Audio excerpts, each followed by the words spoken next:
Mr. President, I come to the floor this morning to talk about the Keystone Pipeline, and I see my colleague from Alaska here this morning, and I think she and I were thinking that we were going to be continuing this debate next Monday as the Senate moves forward on the motion to proceed on Rule 14, a bill relating to this. And obviously we had committee action yesterday. But we're both here this morning, and I should just say to my colleague before she leaves the floor, I really do look forward to the opportunity where she and I can sit down and talk about a comprehensive energy strategy and things that could go into that legislation that will really move our country forward and produce jobs. I had a chance to work with her father and work with other Republicans on the Energy Committee when we produced some very good energy legislation in both 2005 and 2007 that really did result in moving our country forward. And they were bipartisan and definitely not unanimous. I mean, there was a great deal of debate about them, but we got them done nonetheless. So I really am looking forward to working with the senator from Alaska on that issue.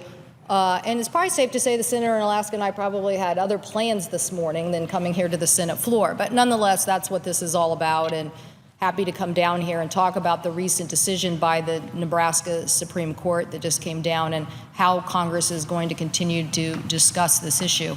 Many of my colleagues probably know that the House is taking up this action probably sometime today, and that the President has always said that he's very interested in having the process play out in Nebraska before he made any decisions about this particular issue, since the President of the United States and the State Department have the authority to look at this issue as it relates to what's in the national interest of the United States of America. So I would say that this decision by the Nebraska Supreme Court today is a very interesting decision. Very interesting decision because the majority of the Supreme Court, 4 out of the 7 individuals on the court, basically said that this law was unconstitutional. This attempt to circumvent what is a public interest process by the citizens of Nebraska to raise concerns about a pipeline going through their community, the majority of the Supreme Court said yes, that attempt by the Nebraska legislature is unconstitutional.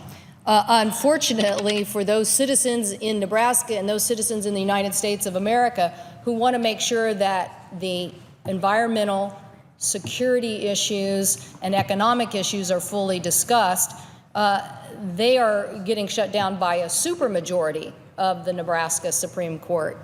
They failed to get 5 out of the 7 Supreme Court justices to side with them.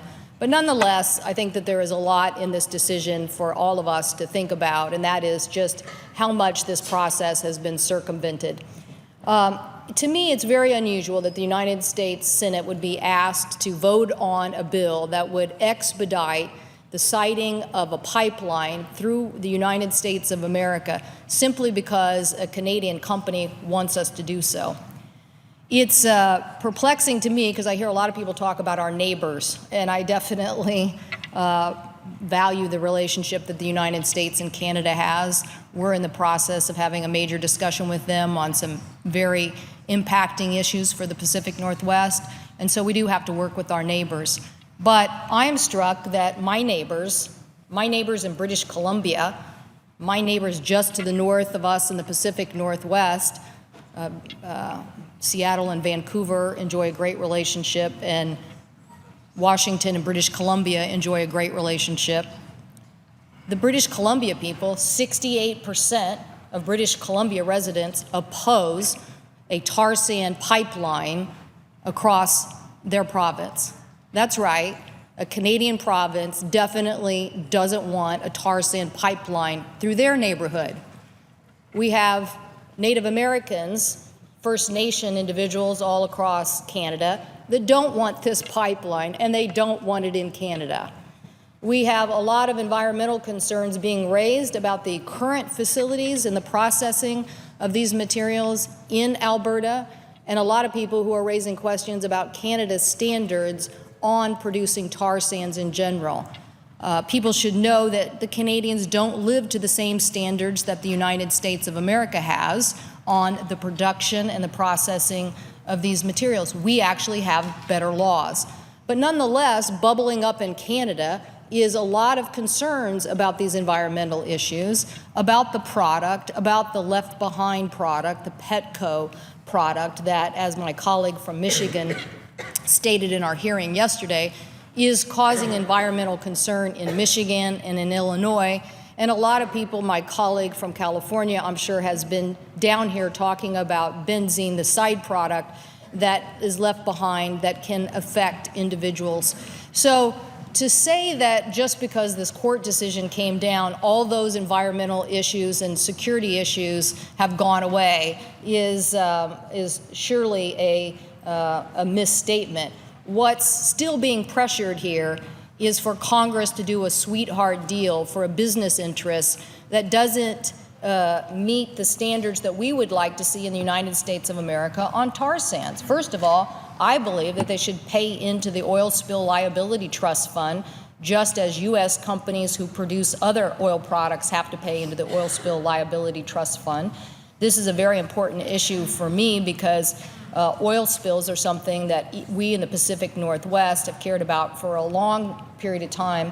In fact, the Commandant of the Coast Guard appeared before the Senate Commerce Committee last year, and I had a chance to ask the Commandant whether the Coast Guard had a way to respond to a tar sand oil spill, and he basically told me that no, they didn't. So to me, there are a bunch of environmental issues and a bunch of issues of process and a bunch of issues of paying fair taxes for helping to clean up oil spills that are part of the issues that should be discussed on this case. But my colleagues on the other side want to hurry up and give a special interest the certainty of the United States Congress being a siting commission on a project that really needs to go through the proper processes and channels. This issue, as I said, was proposed in the state of Nebraska, and when the state of Nebraska ran into some issues where the public was saying, I have concerns about the environmental issues, instead of dealing with those environmental issues, basically the company and their advocates came to the United States Congress and tried to get that route approved.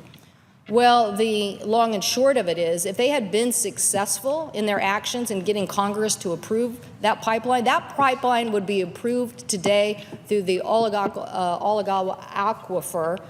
That is a major aquifer, and has now been decided that that would have been the wrong route and would have caused major problems to an aquifer that reaches about 8 states in the Midwest and would have caused major problems. So thank God Congress, who tried to act and give a sweetheart deal to this company at that point in time, was thwarted by the President of the United States, who said, I'm not making this decision now. I'm going to consider all the issues of national interest.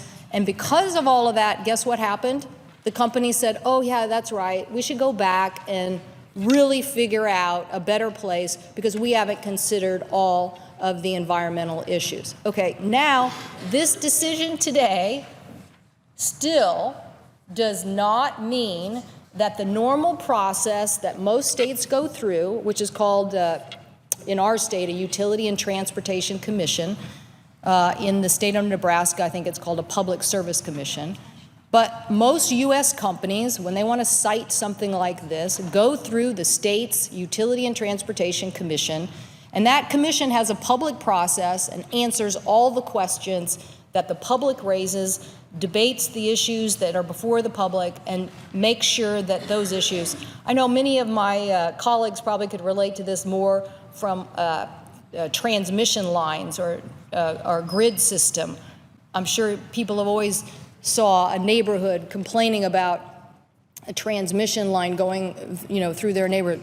This is a pipeline, and for us, pipelines are very important in the Pacific Northwest. We had a natural gas pipeline that blew up, killing some young children in the Bellingham area. So for me, pipelines and where they go and the process and the safety and security of them are things that should be in the broad daylight of public discussion by the proper channels. So in this case, people circumvented that public commission process in Nebraska, circumvented what would have been a Utilities and Transportation Commission process, let the governor decide that, and then sent it to the Nebraska Supreme Court to determine whether, in fact, the governor had the authority to do that. So 4 of those 7 justices said it was unconstitutional. Not the supermajority for sure, but 4 of them said it was unconstitutional. But nothing in that decision corrected the original problem of them circumventing the environmental and economic and security issues that a public commission is supposed to go through in this process. So I asked my colleagues, why are we in such a big hurry to make this decision on behalf of a utility commission and on behalf of the President of the United States when there are real issues of safety and security that need to be discussed? My colleagues here next week are going to have a lot of discussion on a lot of different amendments, but I still advocate that Congress has no business citing for a special interest where a pipeline should go without the due process of citizens who are affected by that having input to the decision. So I hope my colleagues will continue to let a process play out. I hope my colleagues will care more about finding out. I would just point out that there is a great article I will submit for the record, Mr. President, that is about Business Week citing the current Keystone pipeline failure on welds to be securely in place. And it really did discover the fact that those welds were not being done properly. So, you know, we in the Pacific Northwest do celebrate that we are a gateway to Asia. And we celebrate the fact that a lot of people will want to use that gateway. But we are very concerned about all of our processes as we see an increase by other countries wanting to move product through our gateway when safety, security, environmental, and public issues are not being fully addressed. So I hope my colleagues will continue to make sure due process is given and that we will continue to make sure that all these environmental issues are addressed. I thank the President and I yield the floor.